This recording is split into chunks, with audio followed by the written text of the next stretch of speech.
Assalamualaikum warahmatullahi wabarakatuh. Selamat datang di YouTube channel @kunbarmnj official, kanal pembelajaran dan main bareng by OB Management.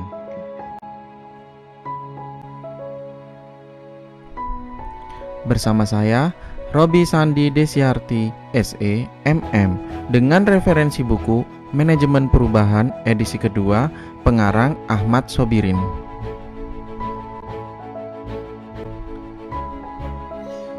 Setelah modul 1, kita masuk kepada modul 2, faktor pendorong dan tipologi perubahan organisasi. Dalam bab ini akan dibahas tentang tipologi atau jenis perubahan yang biasa dilakukan para manajer.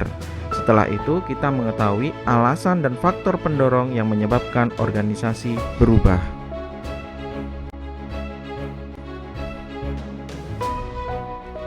Materi A, faktor pendorong perubahan organisasi.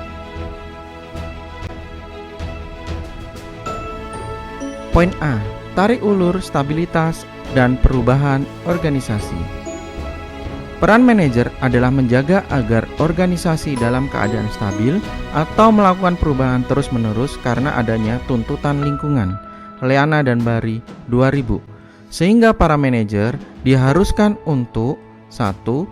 Menstabilkan organisasi yang tidak stabil dan membuat dinamis di saat bersamaan ketika semuanya kaku. 2. Beradaptasi terhadap lingkungan sedang berjalan dan tidak lupa mengantisipasi perkembangan masa yang akan datang. 3. Memperbaiki kondisi berjalan dan menemukan hal-hal yang baru. 4.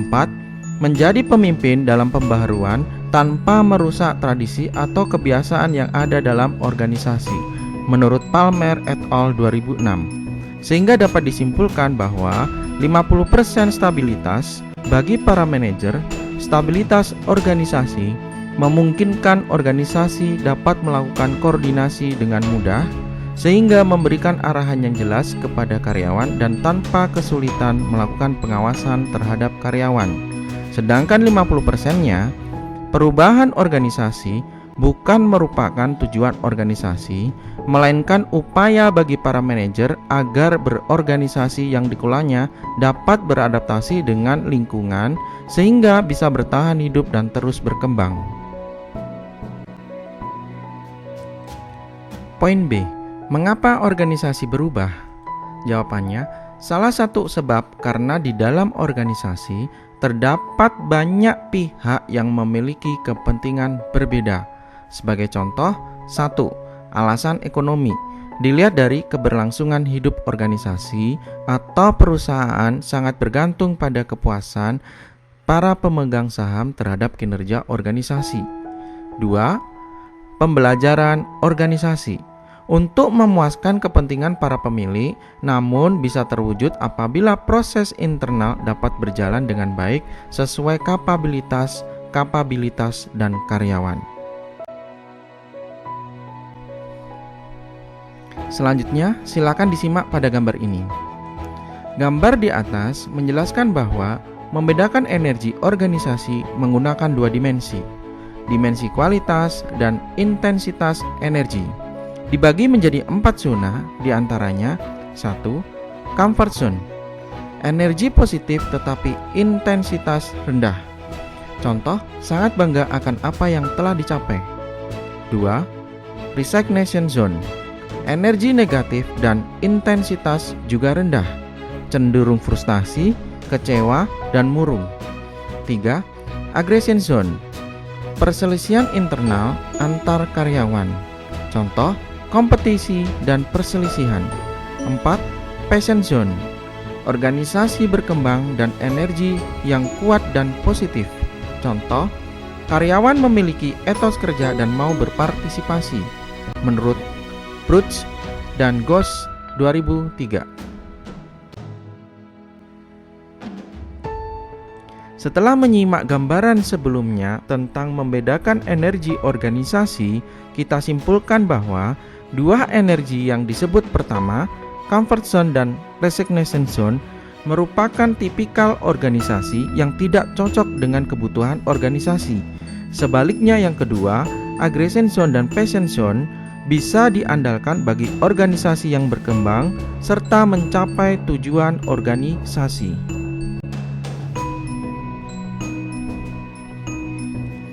Kala perubahan organisasi pada akhirnya bertujuan agar kondisi organisasi kembali stabil, lantas mengapa kita harus melakukan perubahan?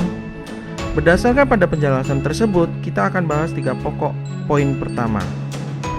Difokuskan pada tekanan lingkungan eksternal yang mendorong perubahan.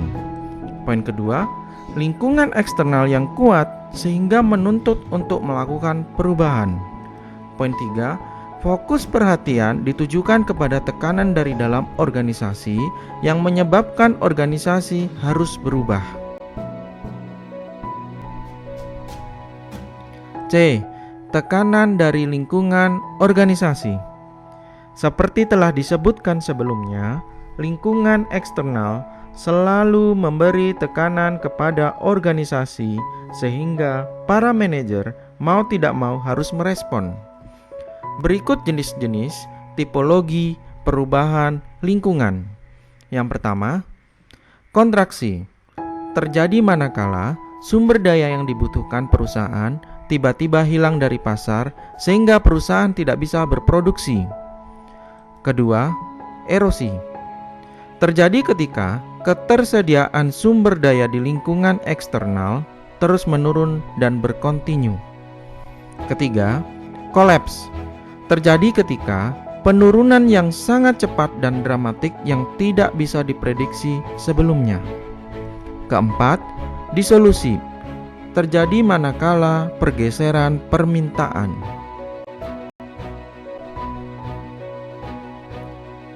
Berikut gambaran lebih jelasnya tipologi perubahan lingkungan, di mana menjelaskan 4 situasi pada perubahan lingkungan eksternal yang menjadi sebab menurunnya kondisi organisasi.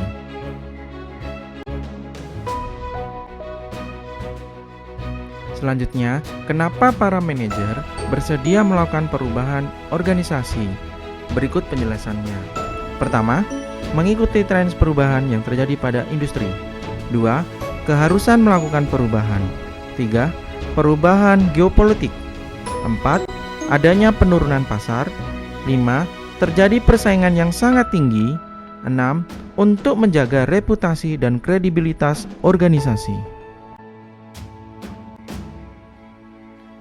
Next materi, keengganan organisasi. Menunjukkan bahwa perubahan lingkungan eksternal menyebabkan banyak perusahaan melakukan perubahan, namun tidak semua organisasi merespon dengan cara yang sama. Sebagai contoh, sedikit hati-hati, lambat, sementara, atau tidak sama sekali merespon. Di dalam hal ini dibagi menjadi 3, yaitu pembelajaran organisasi dengan ancaman yang menyebabkan rigiditas. Yang kedua, lingkungan bersifat objektif melawan konstruktif. Ketiga, perubahan organisasi melawan stabilitas organisasi. Setelah kita memahami perubahan yang disebabkan oleh lingkungan eksternal, kita masuk kepada tekanan dari dalam organisasi. Mencakup perubahan karena pertumbuhan organisasi, siklus hidup organisasi mulai tumbuh dari kecil, besar, kemandekan, penurunan hingga mati. Selanjutnya, integrasi dan kolaborasi. Perusahaan melakukan merger, mengambil alih perusahaan lain, perubahan organisasi biasanya tidak bisa dihindarkan.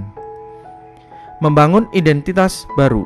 Sesuai dengan namanya, masing-masing perusahaan diorientasikan dengan berkonsentrasi pada kegiatan bisnis. Selanjutnya, kehadiran pemimpin baru. Dengan pergantian pemimpin baru, biasanya memberi sinyal bahwa cara lama akan segera diganti dengan pola dan tatanan baru perusahaan sesuai dengan kebijakan yang diterapkan.